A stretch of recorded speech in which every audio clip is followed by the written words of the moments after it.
So I wanted to kind of start. I feel like a lot of trailers dropped. I don't know if it's like a summer release party or what, but I feel like a lot of trailers have dropped. And I've also been watching a lot of the Apple TV has a trailers app that sometimes I'll just spend like 20 minutes browsing, seeing what's coming out. A lot of stuff on there that's coming out is everything from like the new Avengers to like something that will go directly to Amazon or directly to digital, stuff that you might not even hear about. So there's some cool things on there. Before we get in, let's just do like the regular roundtable that we usually do, just like chat about what you guys been watching or catching up on. I wanna just kick it off because the last time we spoke, Secession hadn't returned yet. Now it's back. Season 4, episode 2 aired yesterday. Scott, have you been watching? Yes, I have. I've been watching quite a bit of HBO, including Succession, and it seems like it's not clear whether or not the company is going to be sold off, and there's a lot of things going on in the show. It's kind of challenging to follow, but exciting. Hold on. You're talking about potential like sell-off of HBO as an asset? No, I'm talking about the show Succession. Oh, okay. Yeah, because there's not the company, the show, the company, the fictitious company in the show Succession. Okay, I thought you were talking about Warner getting rid of HBO or selling that off. The whole deal.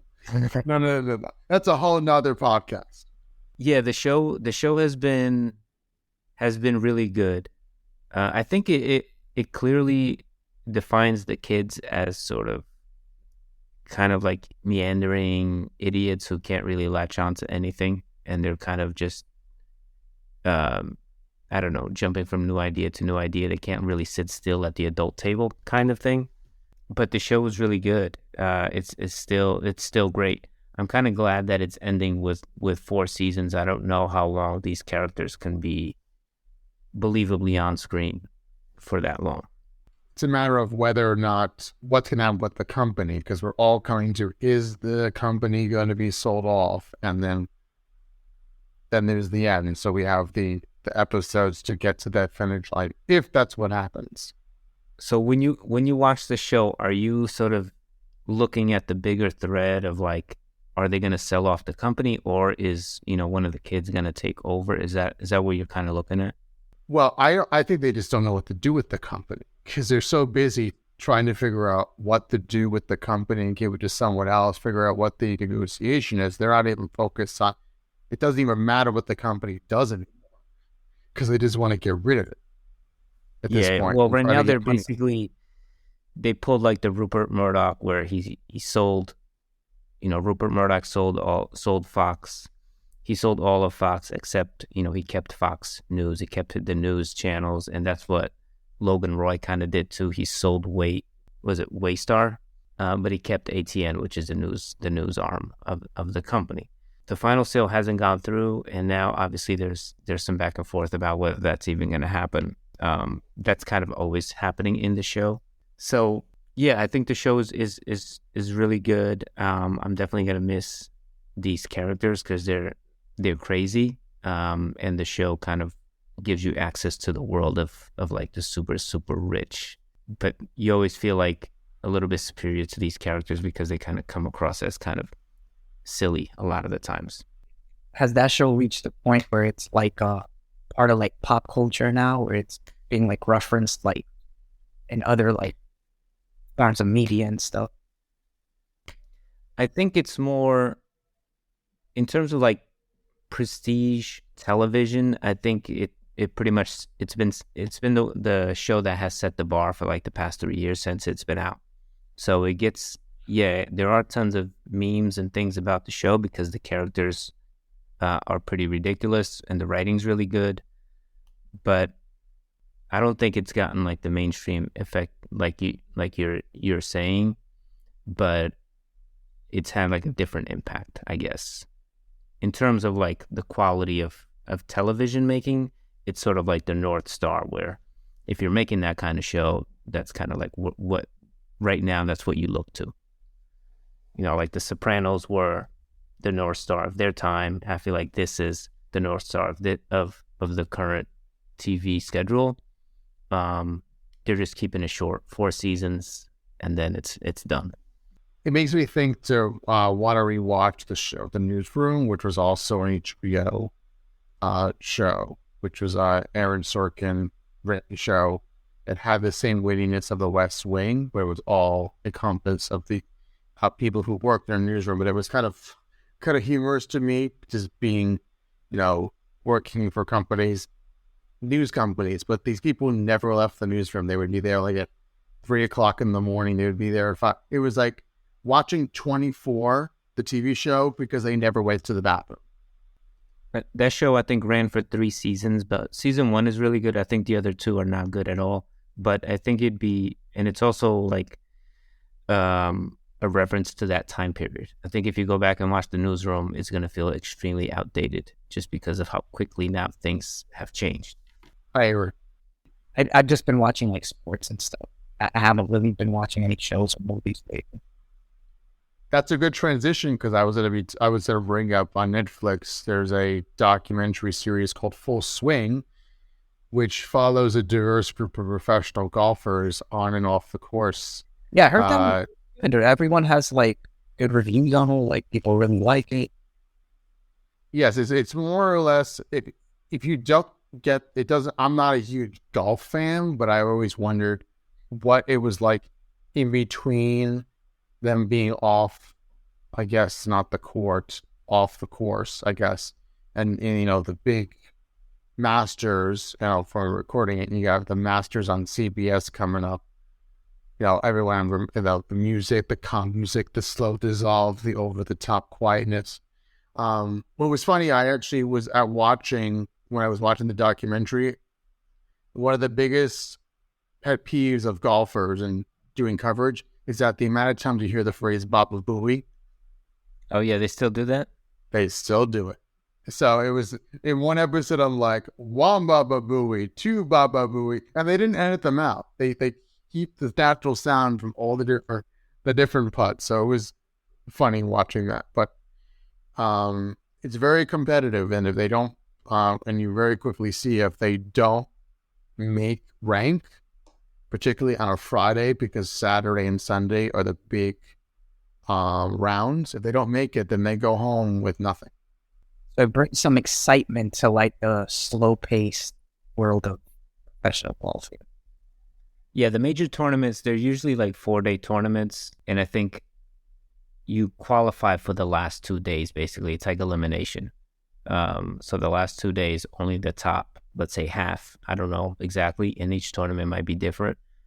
Only those guys qualify for the final 2 days, and they continue on. It's pretty good. I used to watch the Masters every year and some of the other tournaments, not so much anymore. I didn't watch this show, though. I did watch an episode of the tennis one, Point Break or something. It was pretty good. But again, didn't really stick with it. And same thing for the F1 series. I just could not stick with it either. I watched a few episodes, but, now they kind of developed this formula because they think the F1 series, they credit that so much as like revitalizing the sport. So all these other sports are trying to do the same exact thing. I don't think it's going to work, but if the shows are good, then that's great. I haven't been able to sort of stick with them.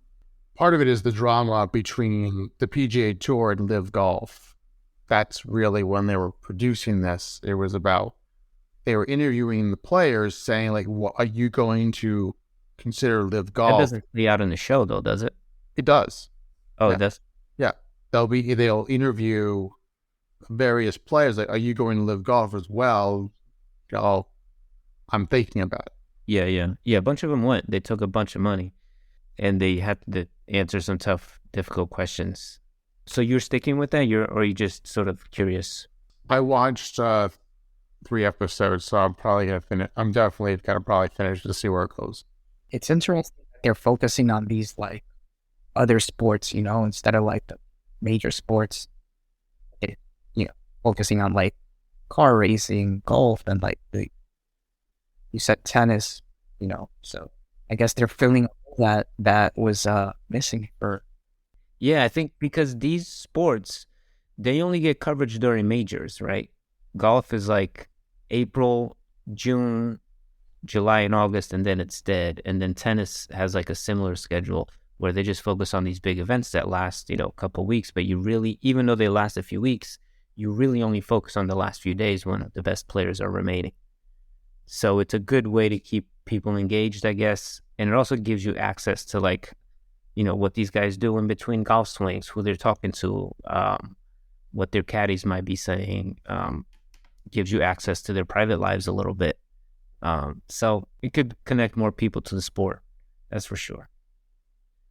Are you going to take up golf? That's the follow-up question, Scott. Golf season is upon us here in New York. There's always putt-putt and mini golf. I don't necessarily think that I want my golf swing documented. Fair. All right, back to the show. Let me see what I have here. So there were a couple of trailers I just wanted to chat if you guys spotted them. Secret Wars dropped this week. I didn't even know they were making that, or I didn't even know that was sort of coming out. That's part of the MCU. Did you guys take a look at that or no? Did that come across like your social feed or news feed anywhere? I don't remember seeing it. So that was a surprise to me. You brought it to life for me when you shared the link.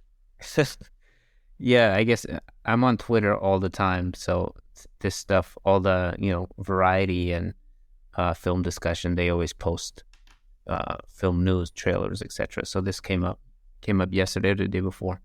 It's actually a TV show starring Nick Fury, Sam Jackson's character. I have no idea what this show is about. I know the comic book is pretty famous, it's pretty iconic, but this trailer just didn't do anything for me. I don't know. I agree. I don't think... No, the Secret Wars, there was nothing like, you didn't really take anything away from story-wise, like what it's going to be about for people that don't know what it's about. And even if you do know what the comic book series is about, you wouldn't really know what the TV show is about. Is it going to follow it? Is it not? Like, it just seemed kind of weird. It looked like a Nick Fury, like, personal kind of mission. He does say in the trailer, I have to do this solo. And yeah, and he's not a character, something that would interest me for an entire series. Yeah. No, not at all. Not in this way, because he's like 70 at this point. Yeah. And I noticed in the trailer, he's like in every other shot. So it's a little it's a little too much, I mean, they threw some shots of some other characters in there, but it didn't seem like it seemed like you're just going to get a lot of this Nick Fury character. Yeah, I wasn't really feeling it. Scott, any thoughts to add? I would say that I need a break from Marvel. I'm not back from my sabbatical. But the moment I saw it, I'm like, okay, Marvel. Okay, here we go. I thought it was a movie, but now I see. I did I'm just too immune to trailers where I get the dun dun dun dun dun dun dun dun dun dun. I see through that. Yeah. There's been a lot of that.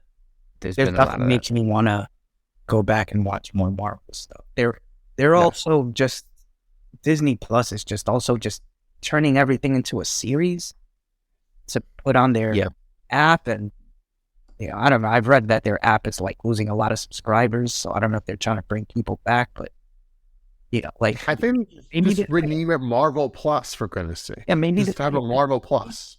Maybe this could have been a movie, like with like a sequel, in order to do that story around that, like a 2-3 part movie or something. But I think they have a where are the Avengers problem, because everyone, you love Cap, Iron Man, Thor, all those guys together, and now there's like this void where you don't have this ensemble of characters and actors that everybody fell in love with years ago.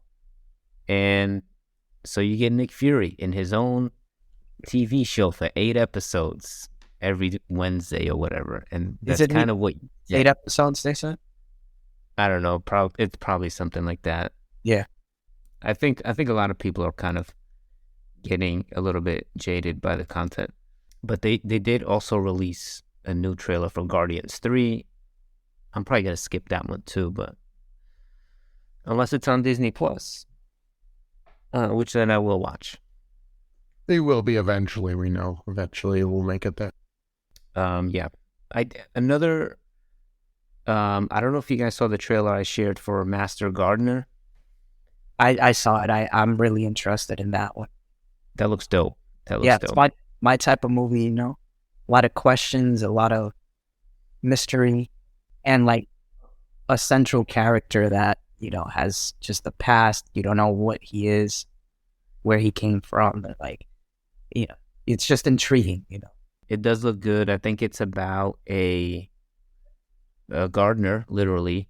But he used to be like an ex sort of like Nazi killer, something like that. And then he gets he was like an undercover in like some skinhead or white gang, or if he was a part of it or whatever. But I also didn't want to, because I'm interested in the movie, I also didn't want to focus on the trailer too much and spoil anything, because I thought the trailer started giving away way too much stuff. Like, it opens you up. I don't want anything like spoiled for me, so I'm just gonna sit back and it shows you events, but it obviously does not connect anything together, so you don't really know what's going on. But it just looks like a really sharp movie. I saw another trailer for a movie just now. I didn't post it here. It's with Ben Affleck, and it's by Robert Rodriguez, called Hypnotic. And you think those two make potentially a really good film, but it's actually, the story kind of made me laugh a little bit. It's about Ben Affleck plays a cop whose daughter, I think, is missing, and I can't remember the name of the bad guy piece. He's literally a fucking hypnotist.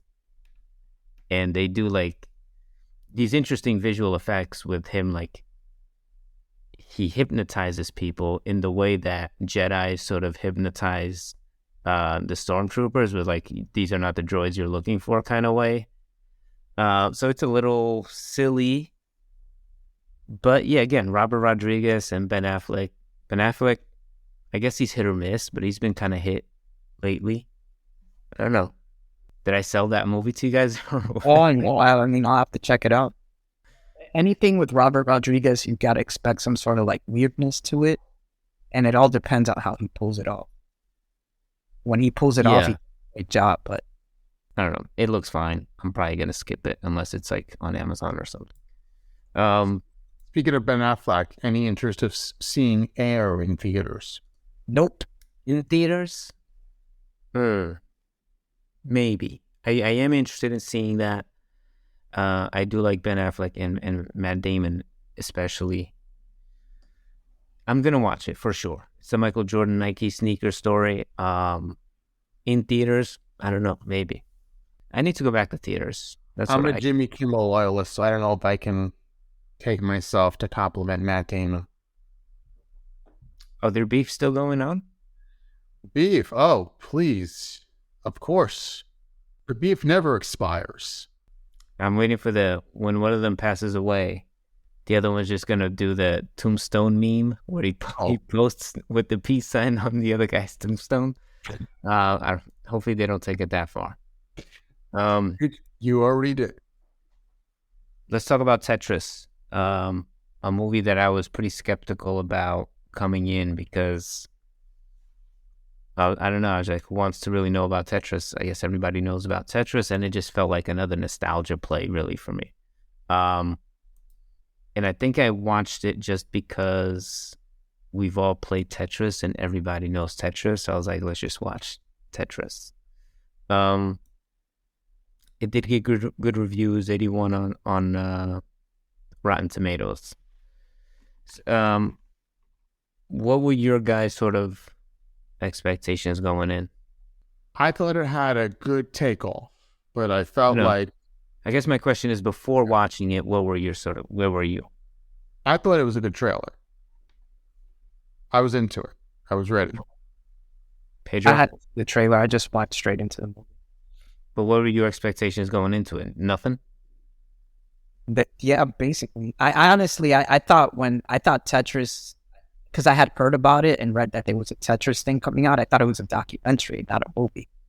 So I Oh, had more expectations, and I don't have big expectations on Apple movies, anyways. So yeah, pretty low. yeah. I guess Apple movies don't have a great. I don't want to say they don't have a great reputation. I've seen a few that weren't great, other than Coda. Coda was phenomenal, won Best Picture, but everything else is kind of a dud for me. They're still very much in that like family friendly area. You thought it was a documentary. It kind of felt like a movie based on a documentary, right? Because the whole movie is not about like designing the game. It's about getting the license for the game and all the craziness that kind of went into that, getting the rights to sell it. The game itself was an afterthought, I think. I thought the first 30 minutes were crazy good, just like very fast. And this is him just like telling, trying to get a loan from the Asian guy who was sort of investing in him, and him being at the games convention, playing the game and trying to get the rights to the game. All of that sort of moving really fast, moving really well. Great music, great transitions.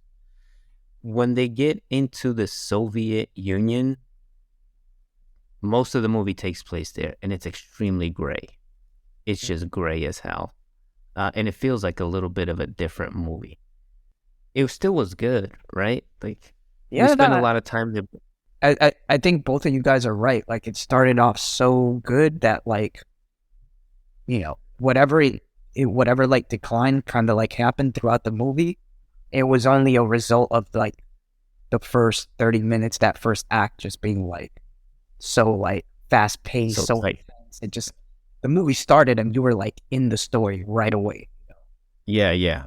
I love that. It wasn't like a little bit of character building at the beginning or anything. It was just like you said, and trying to get that loan right away. I'm not trying to say the movie like fell off. It kind of, I felt like it was at a 10. It probably dropped to like a 7, but then it kind of stayed at that 7. Like it still stayed good. It didn't get worse. And I'm gonna go on a rant unless you cut in here, Scott. So I want to get your thoughts. I'll be back in 15 minutes. So go ahead. No. Go ahead. I want to get your thoughts on just like, No. I felt that the same thing you said. It felt like the first 30 minutes was great. They had, their own like MIDI type of music. And then all of a sudden they go, oh, now we're going to use top music that everyone knows from the 80s. Like, okay, where do we go? Like, what? Yeah. All of a sudden we got a budget for well-known music. It just felt very small world.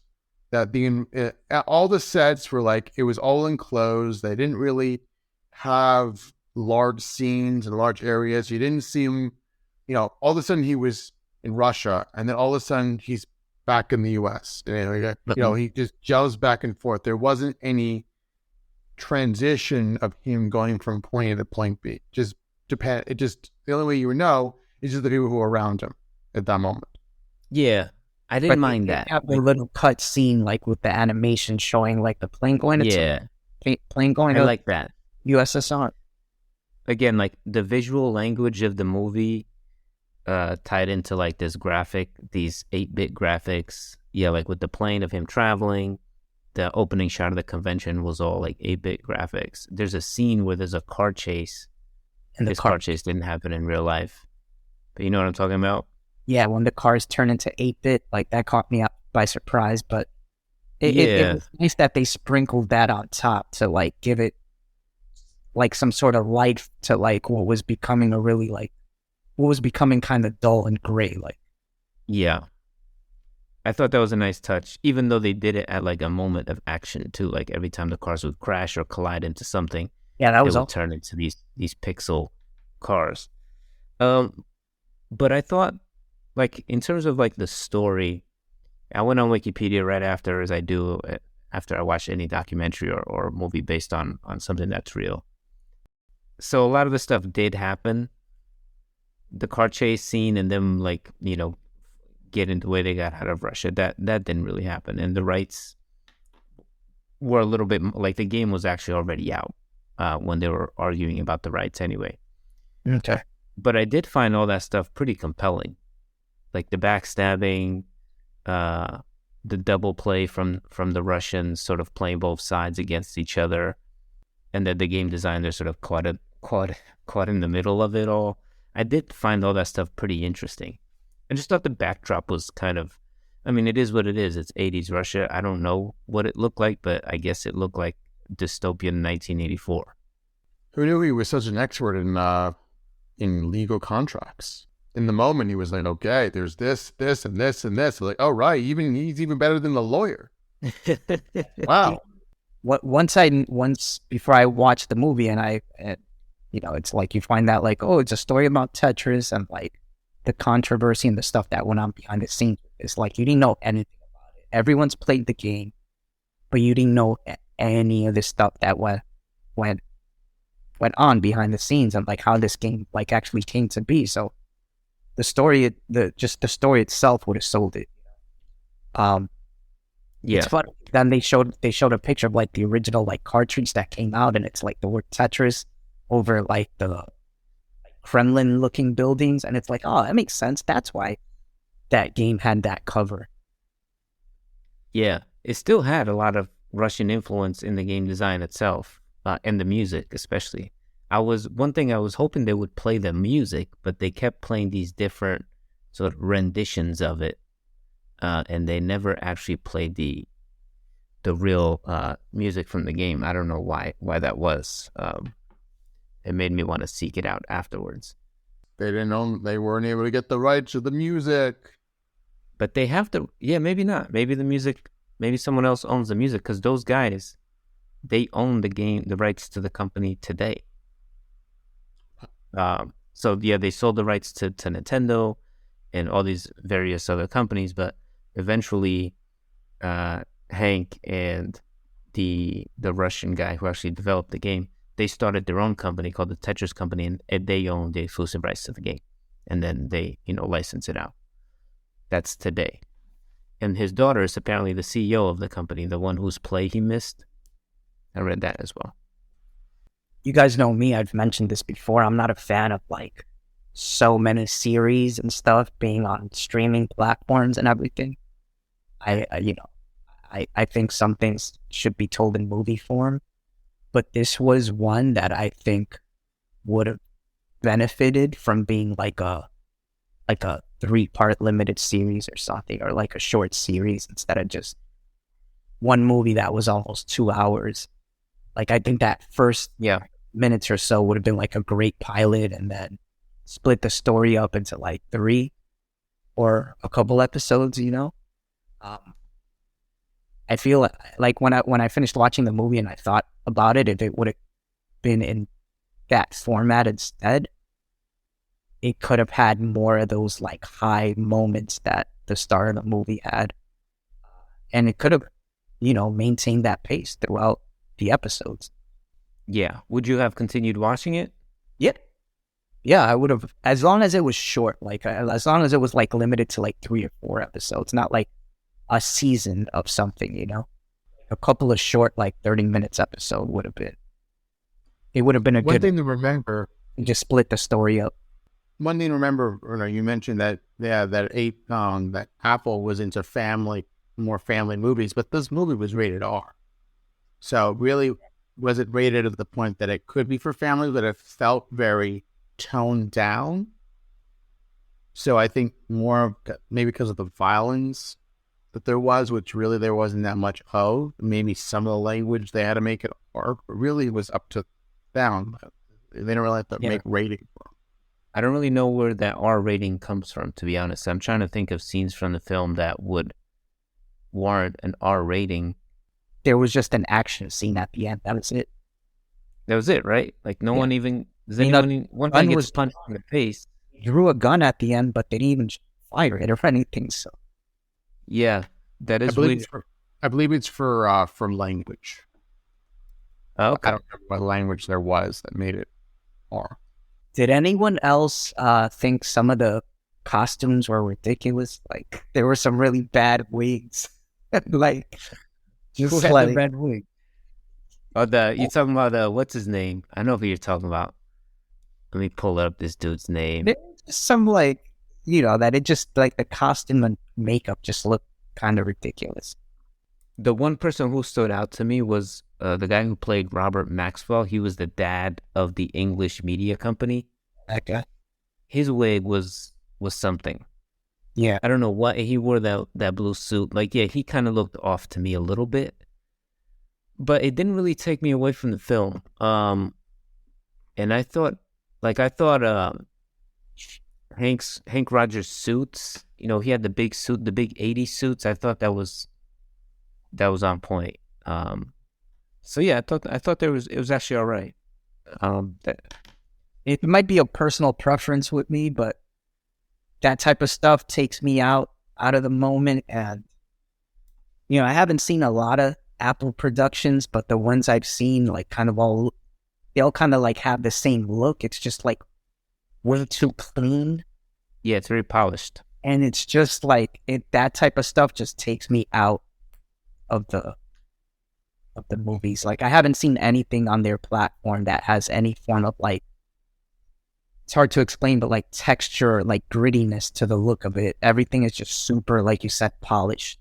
Like, everyone's face looks super airbrushed, and yeah, point that some of the costumes just looked a little over the top, and the makeup and stuff, and it's just like there's not much realism to in the look of some of their productions, and I just personally don't like that stuff, and it takes me out of the moment. Yeah, I think if you look at the movies they've done and the shows that they do, they all kind of have that similar aesthetic. Yeah. Even Hello Tomorrow, for example, right? Yeah, they all kind of have like that Wes Anderson influence, where it's like there isn't a lot of realism. It's just too clean, polished. Severance also looks very clean. Everything has that same look to it. It looks like you can intersperse scenes from all those shows and movies, and you would think it's the same piece of material. Yeah. That no way. A lot of Netflix movies and stuff had that like Netflix look, but it's not universal throughout all the Netflix productions. With Apple, it's like every single one of them looks like that. Yeah, I think that's intentional. When they pick their production partners and how they sort of work with them. Just something I'm nitpicking about. You want that film grain, and you want somebody's hair messed up. Yeah, they're probably not gonna do like stories about, junkies or, more grounded, kind of like grittier stories. They may. I mean, who knows? I know their stuff is pretty family friendly, or, at least to some degree, they kind of know what they are. Yeah, I don't see them going in that direction. And if they were to do something like that, like that universal look they have wouldn't fit it, so it clash with everything else they're doing. Exactly. I'm surprised that Apple allowed a device to be in one of their productions that wasn't an Apple product. I guess because Game Boy is not existing anymore, it didn't matter. Did they show an actual Game Boy, or did they just show like the box of it? They showed the original Game Boy. Yeah, they played it. Yeah. Okay. When he goes into the lab in Seattle. Oh, that's right. They show him. That's right. When they were developing, they show him the Game Boy, which is pretty cool. Like, Nintendo. I love the nostalgia like of it, like seeing like the retail boxes and all of that stuff was really cool. Yeah. Nintendo has a big presence in the film, which is cool. Good for them. And yeah, it kind of, the movie sort of in a way, yes, it deals with the sort of logistics of how they got the rights, but it's really like a story of like how the Game Boy became a massive hit. It was because this guy figured out a way to put that into the launch of the system. Yeah, that was cheap. Sell, however many units. I thought one scene that really stuck out that I really liked, probably my favorite scene in the whole movie, was I think it's when he first gets to Russia, or one of the first times he gets over there. When they're having the back and forth, and like they're all in different rooms, and the guy from Elorg or Elorg is like going to different rooms and talking to each one of them about the contract and like how they're gonna get it. Like that was cool. That was crazy. I'd like to know if that actually happened, or if that was just like dramatized for the movie. Like, cause that was super crazy. Like they were just all there in the same building while this was all happening. And you have Toby Jones's character like in the middle, just getting completely screwed out of all the rights when they make him sign the new contract. He ends up with nothing, I think, ultimately. But yeah, that was a good scene. And even the Russian guys, you know, I think speaking to that era, they talk about how communism is collapsing, and it's, you know, the mentality of some of those guys, it's like, hey, it's every man for himself. So that one Russian dude, he's like basically trying to cut a deal for himself because he knows this thing's about to fall apart. That was another good twist they didn't have to put in there, but it just speaks to the era, just adds another layer to like the era that they were in. And the fact that like a Russian, if you invented something, the IP belonged to the state. Like you had no ownership, so you couldn't sell anything. Like the state owned it. And yeah, that was interesting how they added the whole political element to it. And you know, but it was the time, you know, it was like 1989, and all of that was happening around the story of this Tetris thing trying to come out. Right. So yeah, it was good. And it's just like good to know that Tetris has an interesting story like that, because obviously rights within the game industry are usually pretty boring. So it's cool to see how one of the most famous games of all time sort of has this interesting story about being published in America or across the world, I guess. And I think we'll leave it there, boys. Good show. We'll come back in 2 weeks. We'll figure out what we're going to discuss. Yeah, and I think we're good. Scott, any last words? Any parting words? From all of us at ABC News, have a good night.